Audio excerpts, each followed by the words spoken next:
Hello बच्चों, last lecture में हम लोगों ने एक्सरसाइज 3 के कुछ क्वेश्चन को सॉल्व किया था। आज के लेक्चर में हम लोग आगे के क्वेश्चन को सॉल्व करेंगे। यहाँ पे आपके बोर्ड पे 5 नंबर क्वेश्चन है जिसमें कहा जा रहा है if M B equal to 10 kg find the value of M A in kg so the block A remains in equilibrium the pulleys are ideal. तो यहाँ पर ध्यान दीजिएगा, ये एक सिस्टम दिया हुआ है जिसमें दो ब्लॉक है, एक एम बी है और एक एम ए है।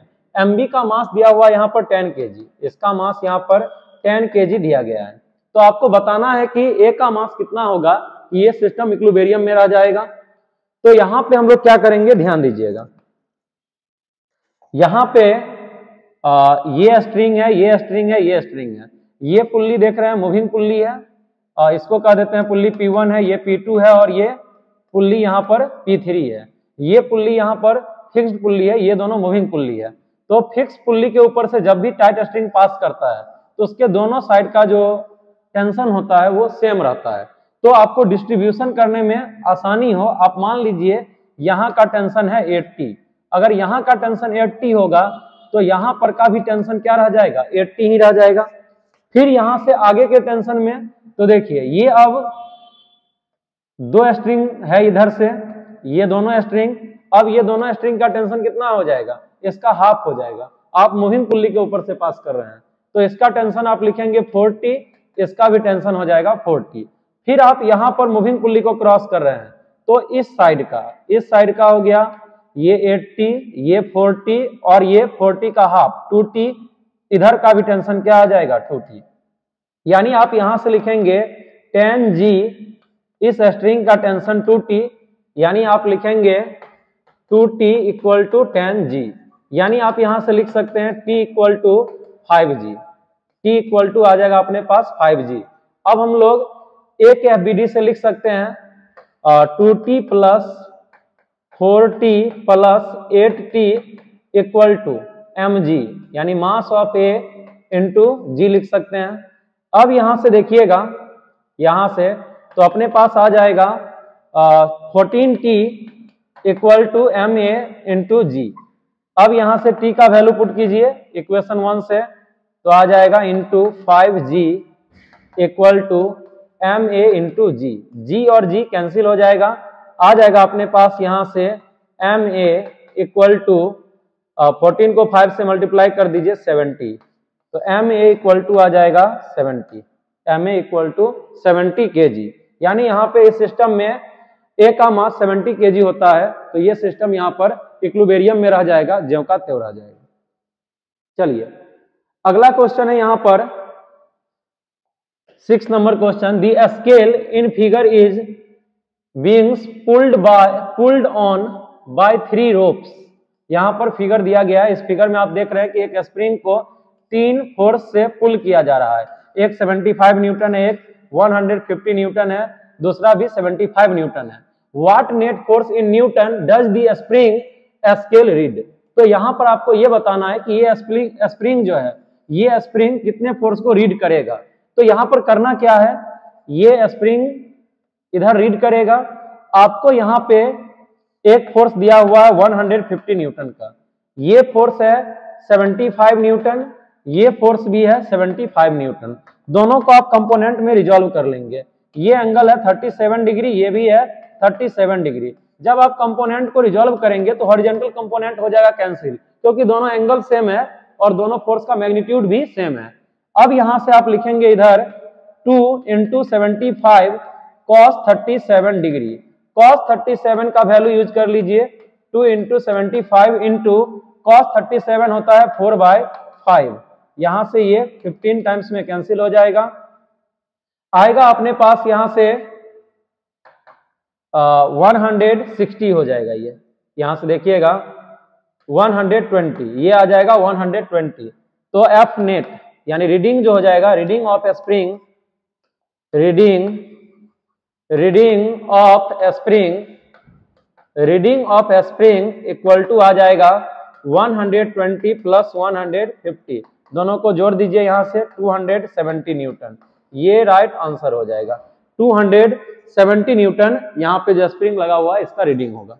चलिए अगला क्वेश्चन यहां पर दिया हुआ है, a rope has a length of 12 metre and a mass of 16 kg।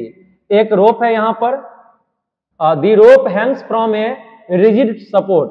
ये रहा अपना रिजिड सपोर्ट, यहां से एक ये रोप को लटका दिया गया है। इस रोप का लेंथ दिया हुआ है 12 मीटर। रोप का लेंथ यहां पर 12 मीटर दिया हुआ है और इसका जो मास है, ये टोटल मास दिया हुआ है 16 kg। अब कहा जा रहा है an operator whose mass is 80 kg slides down the rope at a constant speed of 0.8 meter per second. Speed यहां पर दिया गया है 0.8 meter per second. Mass of man equal to दिया हुआ है 80 kg।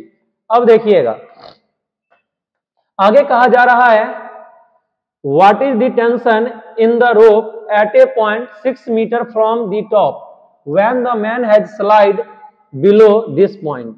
यानी यहां से ऊपर से 6 मीटर यानी मिड पॉइंट हो जाएगा, क्योंकि 12 मीटर का ये रोप है 6 मीटर। अब यहां पे मैन है, ये मैन रहा यहां पर ये मैन इसको होल्ड किए हुए है और ऊपर से स्लिप करता हुआ आ रहा है कांस्टेंट स्पीड से।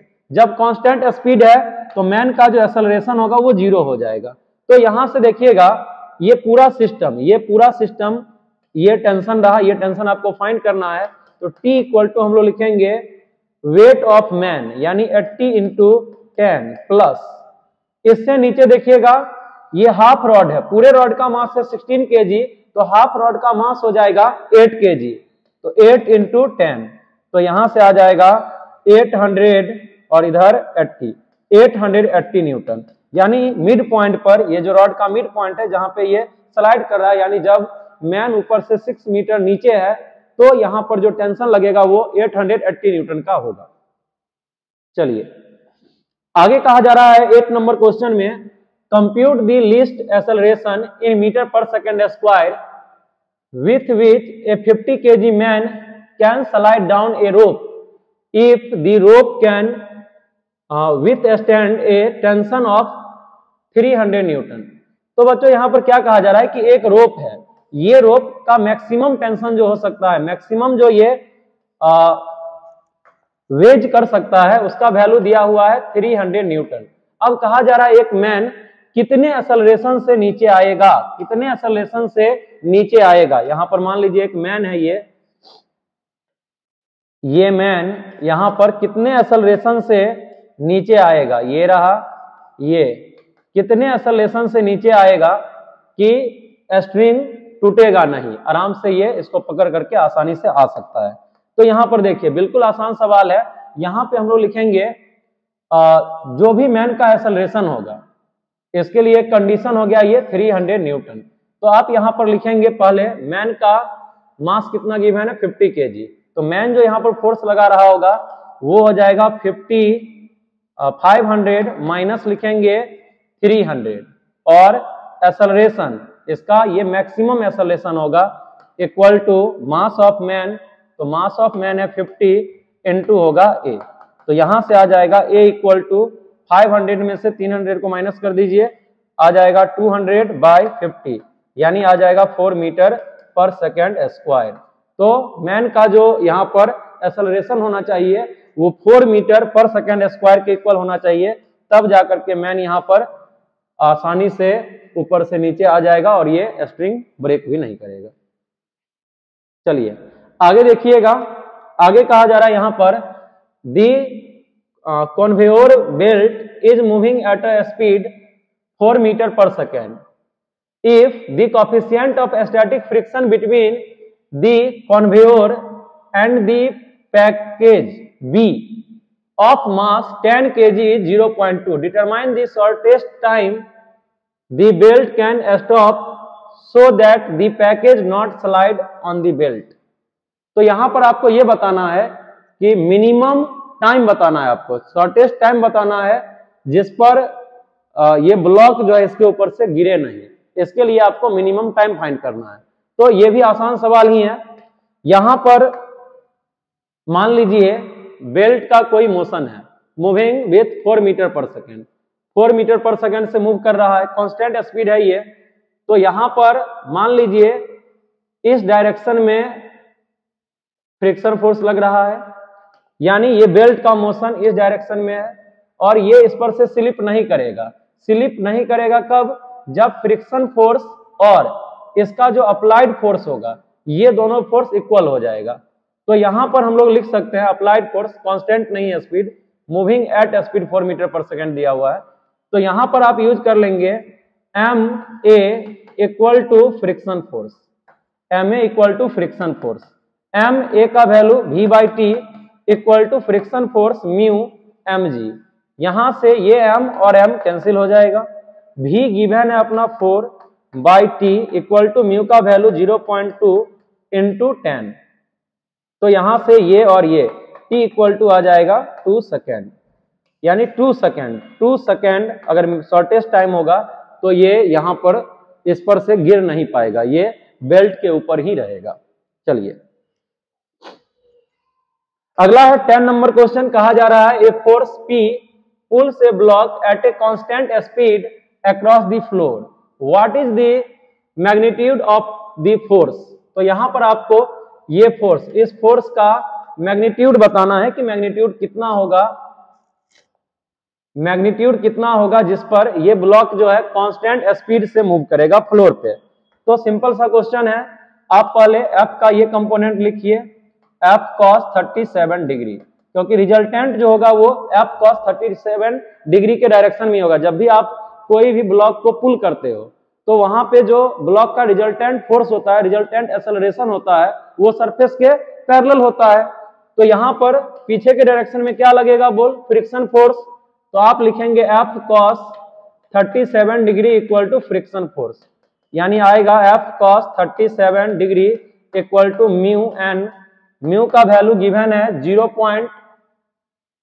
यहां पे गिवन है 1/3 एन का वैल्यू 60 इंटू 10 यूज कर लेंगे तो ये 20 टाइम्स में कैंसिल हो जाएगा, आ जाएगा यहाँ पे 200, यहां से आ जाएगा ये 200 न्यूटन। हाँ, और ये F cos 37 डिग्री का वैल्यू होगा और यही इसका रिजल्टेंट फोर्स भी होगा।